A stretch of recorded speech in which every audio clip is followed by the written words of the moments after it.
Hi everyone, we are going to do a talk about the human visual system. So we will describe how light is going to move through the eyeball essentially to an area where there will be information about light taken in and move from where it's going to bounce off of the back of the eye forward, where it's then collected into nervous tissue that will transmit this information about light to the brain.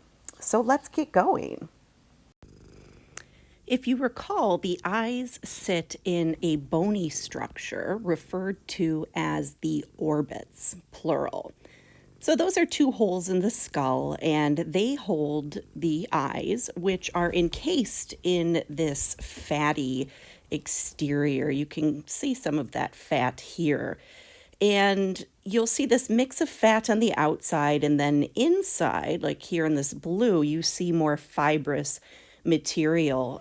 You see that most structures in the body are covered by some sort of fibrous connective tissue. And the eye is no different.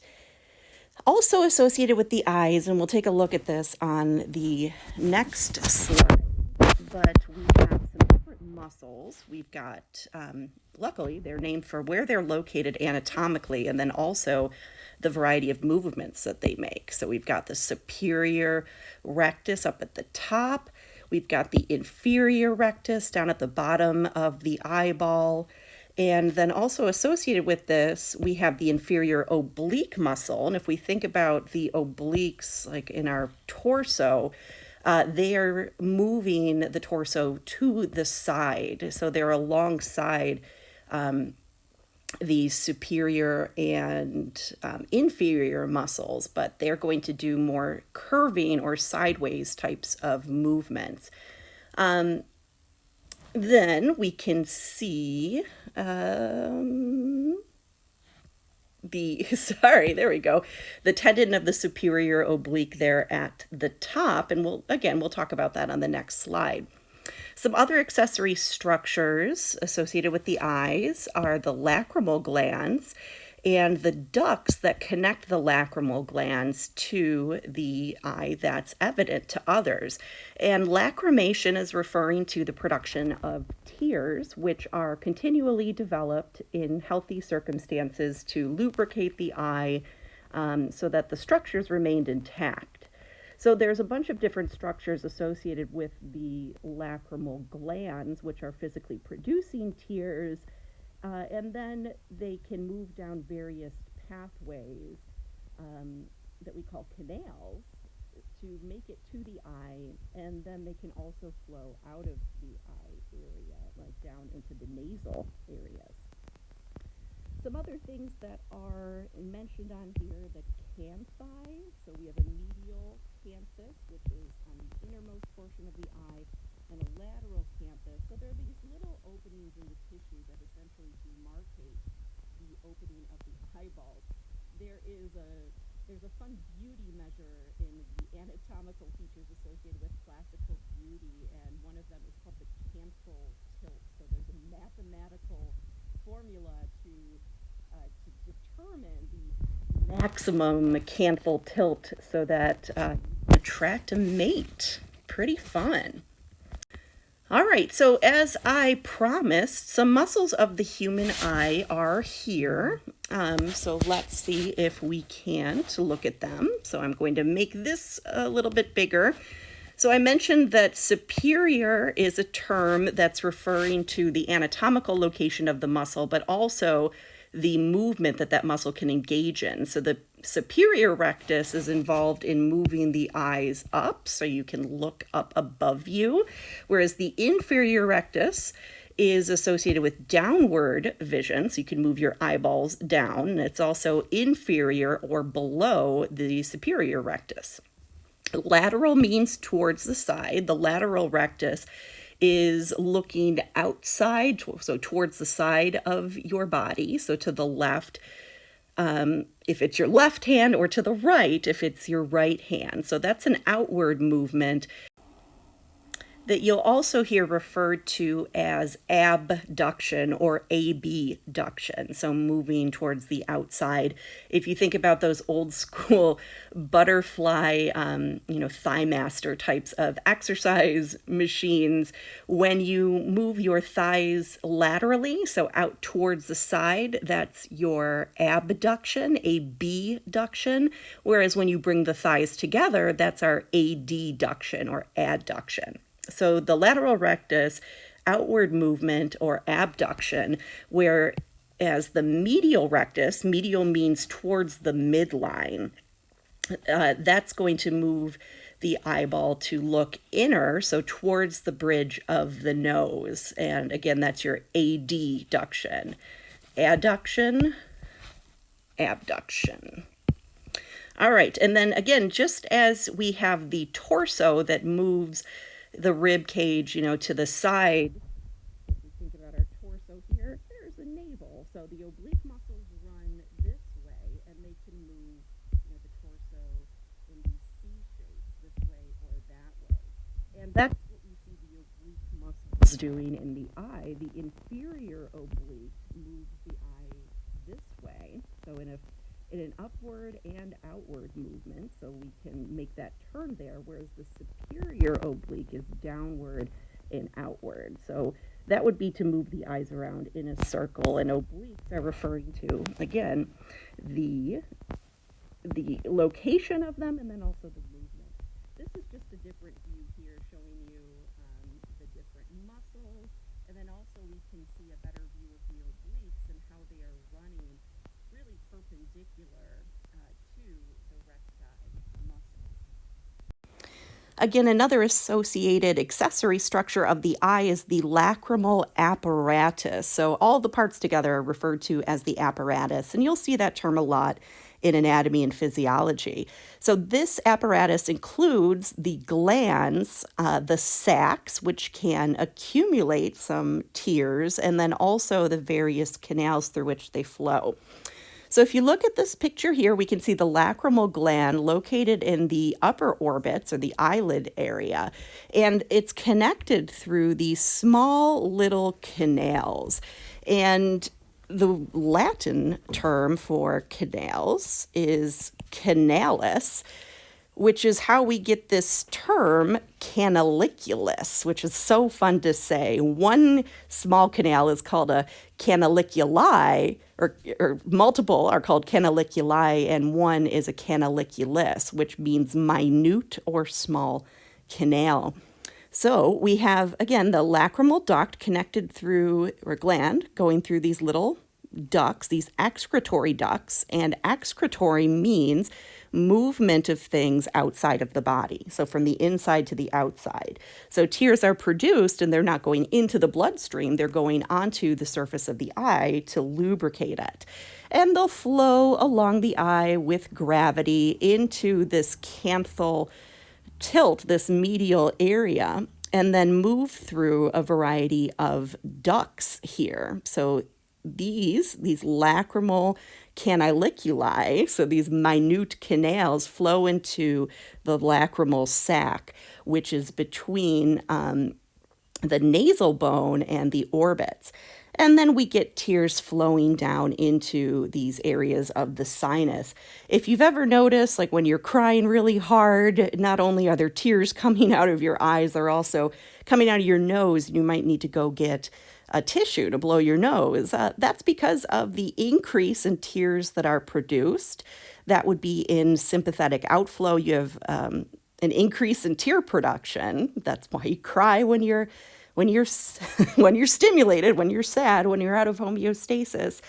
And then we get this increase in tear production flowing out through the nose. Not only is the lacrimal apparatus imperative to lubricate the eye, because as we'll see, the structures that cover the eyeball, they are very light tissue, so they're light serous membranes on the outermost portion, and they need to be hydrated. So every time you blink, if there's not adequate tears, you'll start to see a little bit of those areas start to break down over time.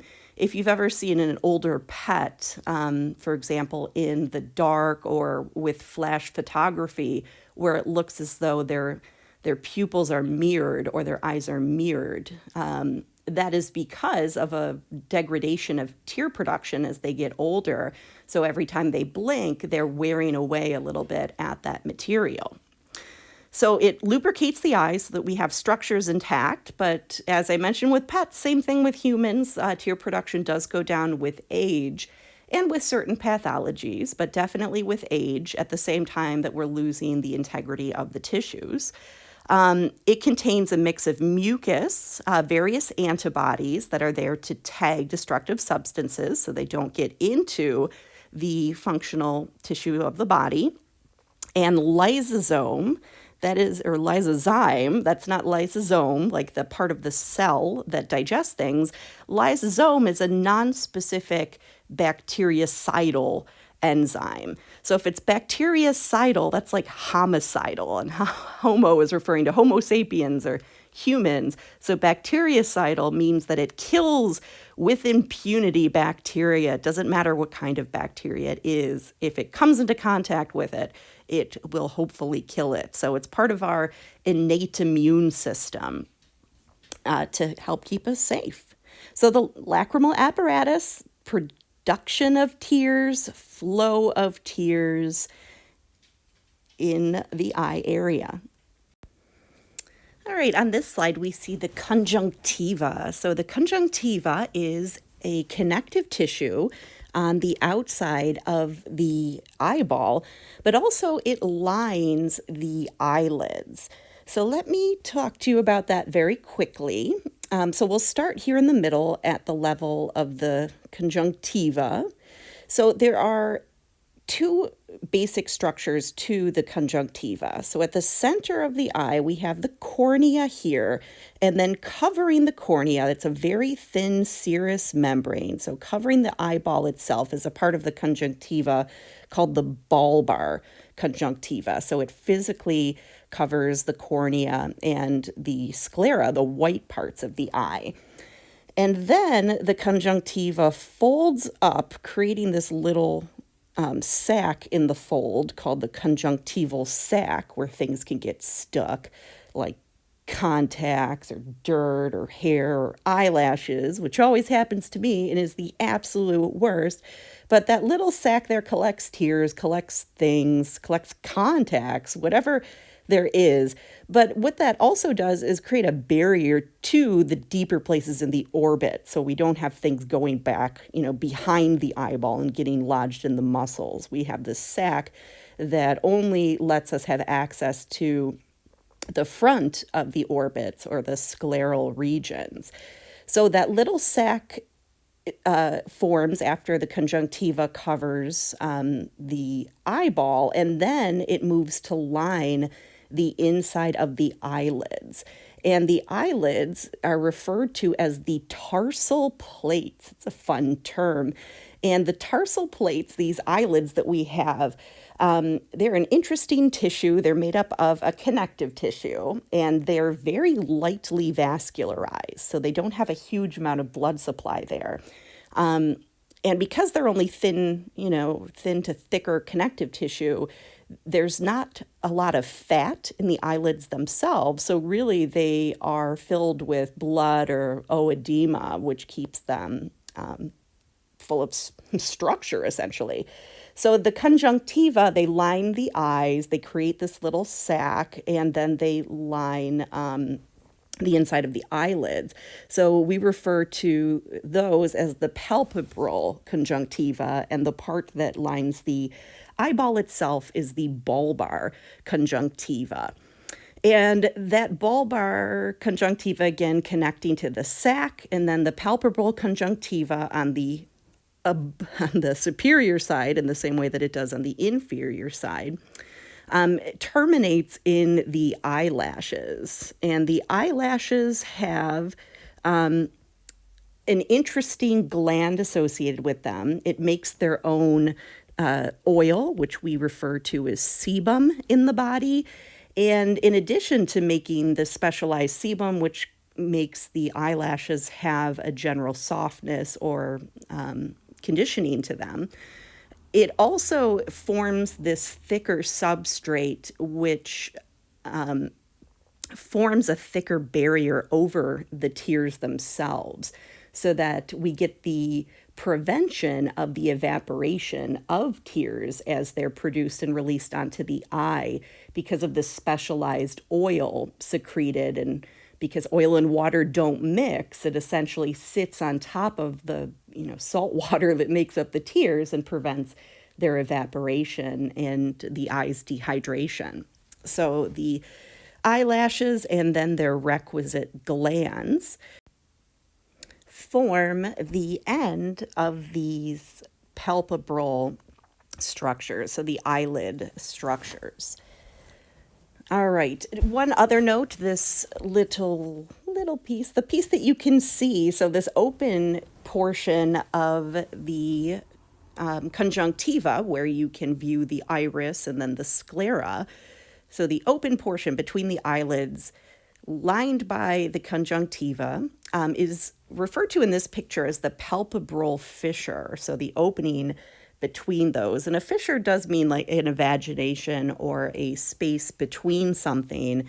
I've had this referred to in my training as an aperture, so the palpebral aperture.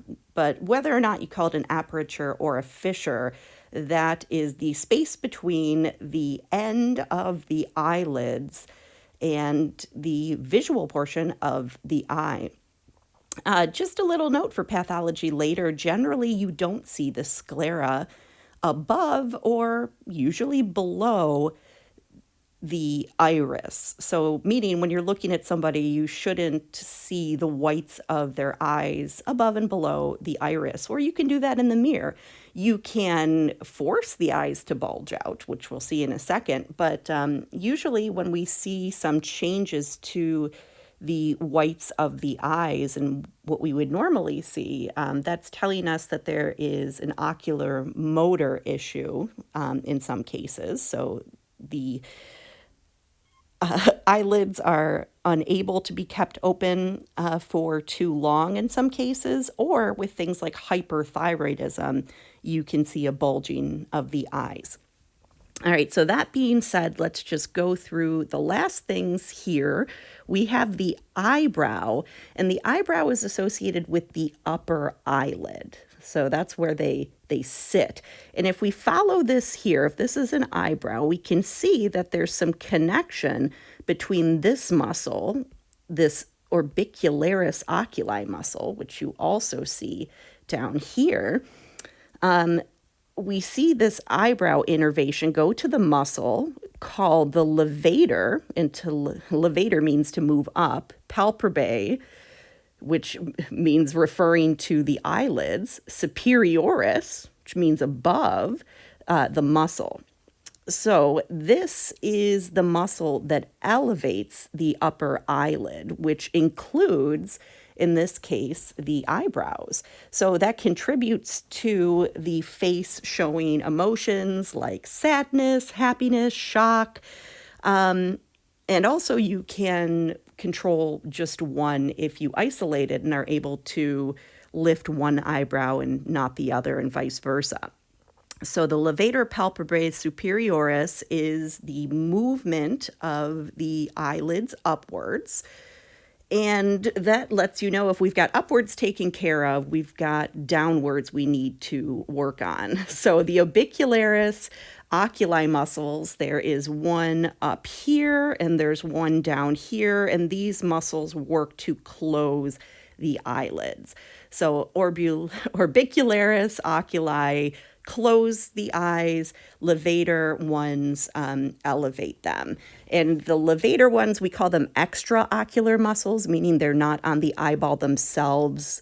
They are actually separated by some fatty and connective tissue from the superior rectus on the superior region.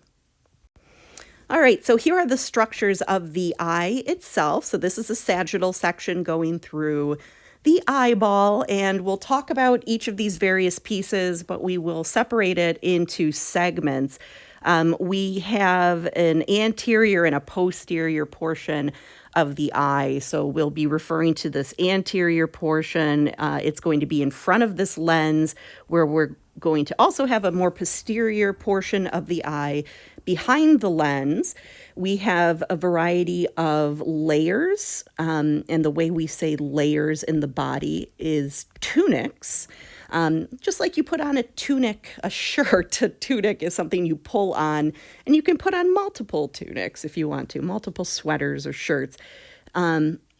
So these tunics or layers are going to be divided up into like connective tissue, vascularized layer, so here are the choroid, and then the layers where there's more functional sensory tissues at the level of the retina.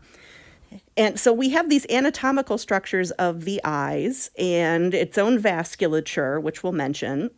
And remember, it's the eye's job to take light and bring in that information, convey it to a sensory portion that's going to take that information from the light and form a story about what we're looking at, and then convey it down a nerve going eventually to the brain so that we can make a decision about what we're looking at. As I mentioned on the previous slide, the eyeball is composed of 3 separate tunics. We'll call them connective or fibrous, vascular, meaning there's a blood supply there, and sensory, which is the location of the specialized cells that convey sensory information. And sensory information can be in the form of sound waves, of vibration, or by light waves. And this is the area that responds then to physical light. All right, so inside of the eye, we have an area, a couple of areas we'll talk about, that are filled with fluid, which we call the humors. And the humors are inside of the eye. There's 2 different types that we'll talk about, and they are different depending on which segment we're in. And the segments are determined by what side of the lens they are on. The lens is going to be our point at which we divide the eyeball into anterior and posterior segments. All right, so starting at the outside, our fibrous tunic, our fibrous layer, that is referring to the connective tissue, the coating of the eye that is protective. This is composed on the back side of the eyeball by the opaque sclera, and on the anterior portion, the clear cornea. So this cornea is inside of this aperture or fissure area on the front of the eyeball, and it is one of the first places that starts to bend the light as it comes into the eye. And then continuous with that, we have the more fibrous sclera. So the sclera is the protective tunic of the eye. It's the outermost layer. Not only is it protective, it's also the anchoring site of the extrinsic eye muscles. Again, the cornea is what coats the front or bulbar portion of the eye. We can see the cornea labeled right here, so that's going to coat the iris and pupil there, the colored portion and the black portion. And a fun little note about the cornea is because the cornea, if you look in this picture, we can see, I'm going to erase this, we can see that there's not any blood supply going to it in this case. It's almost a completely avascular structure. And a fun thing about that is that when you do a cornea transplant, there's not a risk really of rejection. That's because in order to get organ rejection, it's a type 4 hypersensitivity, you need cell-mediated autoimmunity. So you need T cells, B cells to travel to that area and cause an immune response. Without a vascular supply, we don't get that response. So cornea transplants are cool in that way. So that's our outermost layer. the fibrous tunic made of the clear cornea and the sclera. And you've probably heard the sclera referred to as the white of the eyes. We can see through it. At the next level, in the middle level, usually when we're dealing with the middle tunic in most parts of the body, we're talking about muscle and the blood supply. And this area is no different. This vascularized area is going to provide the blood supply to the eye itself. And that blood supply exists again in this vascular layer, and we refer to this as the choroid area. And the choroid itself is visual in that, or can be visualized in that it appears brown relative to the rest of the tissue in the area. So it's supplying blood to the other tunics so that the eye can undergo its metabolic and biochemical processes and carry out its functions. As I mentioned, not only do we have blood supply in middle vascular layers, we also have muscle. The smooth muscle in this area is referred to as the ciliary muscle, and the ciliary muscle is what anchors to the lens. And we can see that in these pictures here. We've got these ligaments, and those are connected here to these ciliary muscles. And the ciliary muscles will alter the tension of those ligaments on the lens, and that will change the thickness of the lens. The other thing we see in the vascular area right here in the front is the colored portion of the eye called the iris for singular, and in plural we refer to that as the irides. So you have two, so we have irides. If you really want to compliment someone on their eye color, you can say, I love your blue irides to show off your knowledge, and they'll love that. I guarantee you it'll work every time to get you a date. So those are our middle layers, our vascular areas, our choroid blood supply area, the ciliary or muscle body, and then the iris, singular, which is the colored portion of the eye. I want you to notice in this picture too, we have the muscle of the iris, and then we just have this open space. So we refer to that open space as the pupil. And it looks like it's a structure when we're looking in the mirror, looking at our eyes. It can change shape, it can change size. Shouldn't change shape that much, should be circular. But anyway, it's not its own structure. It's just a hole essentially in the middle of the iris or the irides, which is going to regulate how much light enters the eye and then hits the lens. So it's not, again, it's not its own structure. When you're looking at a pupil, you're looking into the rest of the eye. So that black is really the absence of light in that case. All right, finally, we have innermost chambers. The innermost chambers of the eye are going to be reflected in both the anterior and posterior segments.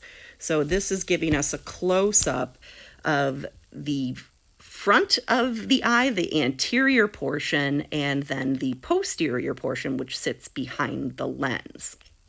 So in the anterior segment, so this area in front of the lens, so it's between the cornea itself and the iris, the colored portion of the eye, this is the area that is filled with a fluid called aqueous humor.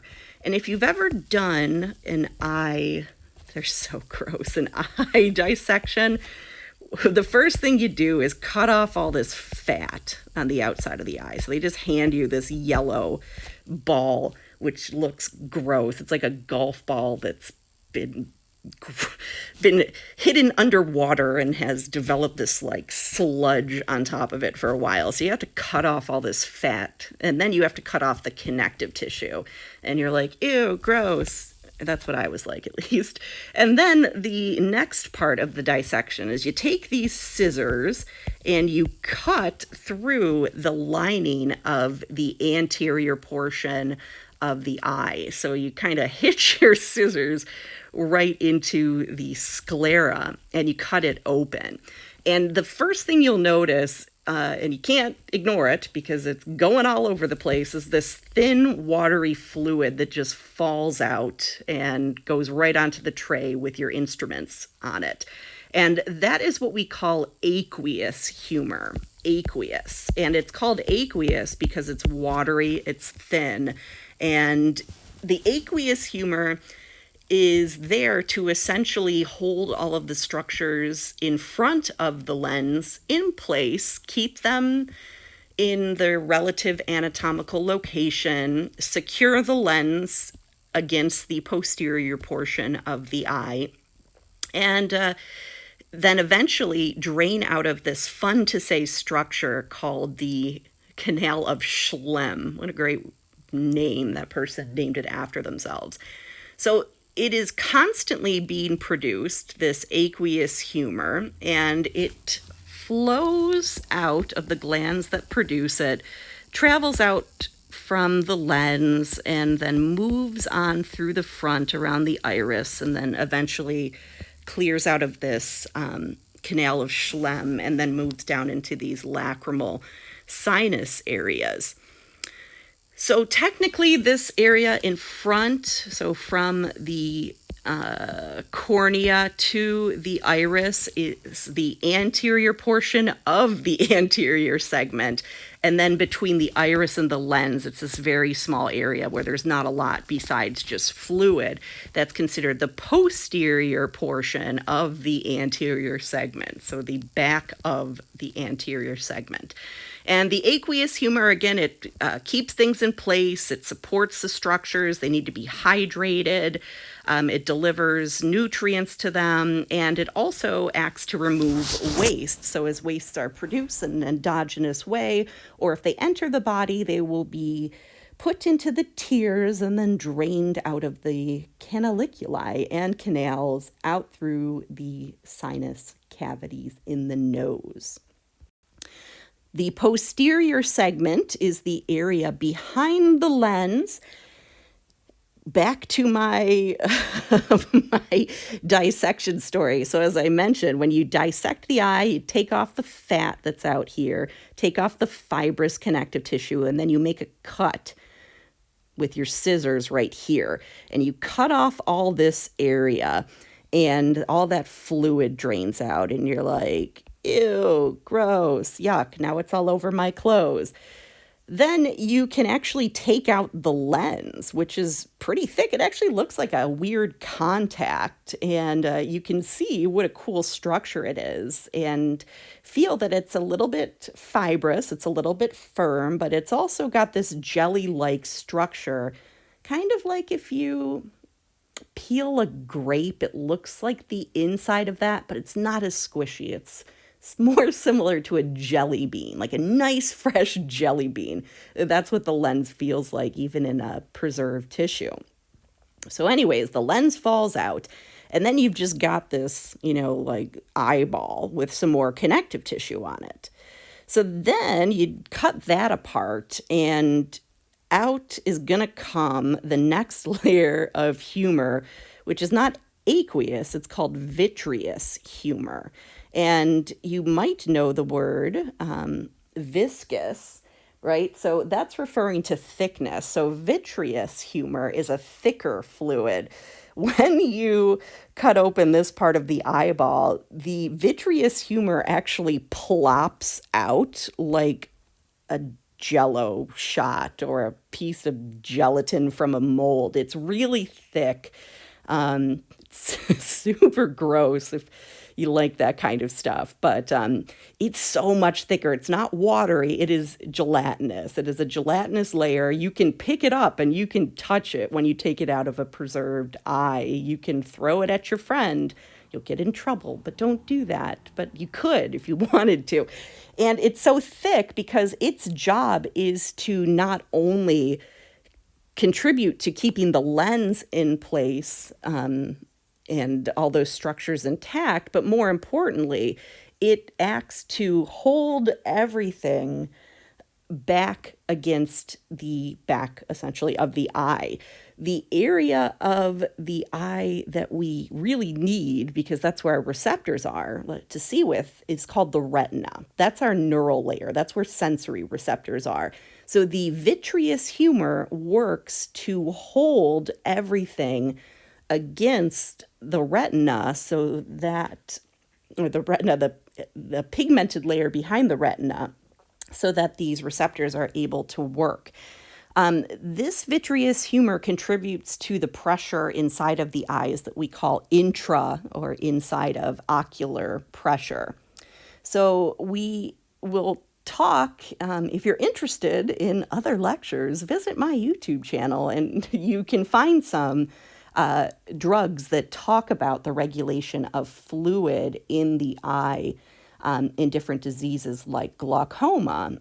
So intraocular pressure, we do not want to get too great, because this retina back here holds all of the sensory receptors. If that retina moves off of this for whatever reason, it will be separated from its blood flow, which means it will degrade over time. So we really need that pressure there to hold it back against its blood supply so that it can stay alive, and then also against these other nerves in the area so that it can transmit its visual signals. So the vitreous humor, gelatinous structure, it also transmits light, so it's a watery gelatinous type of substance, so it bends light as it moves through it. And you might know that when light is moving through different surfaces, it changes its position, so it bends with the thickness of substances. So we get this pretty large bend at the layer of the vitreous humor. All right, so that's the posterior segment of the eyeball. And just very quickly, again, separating the anterior and posterior segments is the physical lens. So the lens has this structure to it that I mentioned, kind of like a jelly bean, not super squishy, looks like a peeled grape. It is another, like the cornea, avascular structure. An A before something means without or none. So it's without vascularization. It changes shape relative to the tension of the ligaments that suspend it, which are controlled by these muscles in the area. And if we look at the lens from the side, and the best way to think about it that I've heard of is like a trampoline. So if we think of a trampoline, that looks like a sun, but use your imagination. If this is the outermost area, like the metal part, and then we've got these springs in the center connecting to the bouncy portion. I don't know if there's an actual name of the bouncy portion, but it's held taut, right? It's flat. We don't see a floppy trampoline. If you tighten these springs, it's going to get even more flat. If you loosen those springs, it's going to become slack and then hang down like that. This is the exact way that the lens is suspended in the eye. And if we think about those springs tightening or loosening in this part of the body, it is controlled by these ciliary muscles. So the lens, biconvex, concave means to go in. So if it was biconcave, it would look like that. It's biconvex, which means two sides that are outward, so it creates an oval type of shape. It's made of epithelium and then also lens fibers. And that is our regulating anatomical structure in allowing light to enter the eye, but physically to adjust to close or near vision. All right, finally, we've got the retinal layer, the neural layer. So neural layer means that it contains receptors that conduct information to the brain. So it's made out of various receptors that utilize chemical and electrical information, and in this case, light information, to signal to other areas of the brain. All right, so if we take a little look at this layer, so here's our eye, so this is our posterior portion, and we've got all these blood vessels and stuff, and then we've got our, start of our neural layer in this part of the body, in this part of the eye. And the way that light flows is that it travels all the way through the eye, and then it hits the back of the eye. From there, and when it bounces, it's going to bounce. What keeps happening? When it's going to bounce forward from these back areas where the pigmented layer is, and also where these receptors are called rods and cones that we'll talk about in another talk, rods and cones. And those cells, those rods and cones, are going to pick up if it's light, if it's dark, and then send that information forward through this relay, essentially, of cells. We've got these ganglion cells that we'll talk about in the next lecture. And once it takes all that information, it's going to convey it over to these nerves that will bundle on back together, and they bundle on back with the blood vessels leaving the eye through this little hole in the back of the eyeball referred to as the optic disc. And the optic disc is sometimes referred to as your blind spot because it's a physical hole in the back of the eye, so there's no light receptors or photoreceptors there. And if you want, you can find it. It's really cool when you find it by taking like a piece of paper and drawing a dot on it so you can see it relatively well, or draw an X on it with Sharpie. And you start by holding that arm's length, so one arm away in front of your face. And then you start moving it towards the periphery and moving it up and down until you see that dot disappear. And when it disappears, that tells you that you found the optic disc on the back of your eye where there's no photoreceptors. So there is nothing we can transmit when something gets into our what we call anatomical blind spot. So it's not a figurative blind spot, which would be like, oh, that's his blind spot. He never notices that. He never notices when, I don't know, when the lawn gets too long. But this is an anatomical blind spot. So there's physically no receptors there. And if anything falls into that in your vision, you cannot pick it up. Forward. Bounce.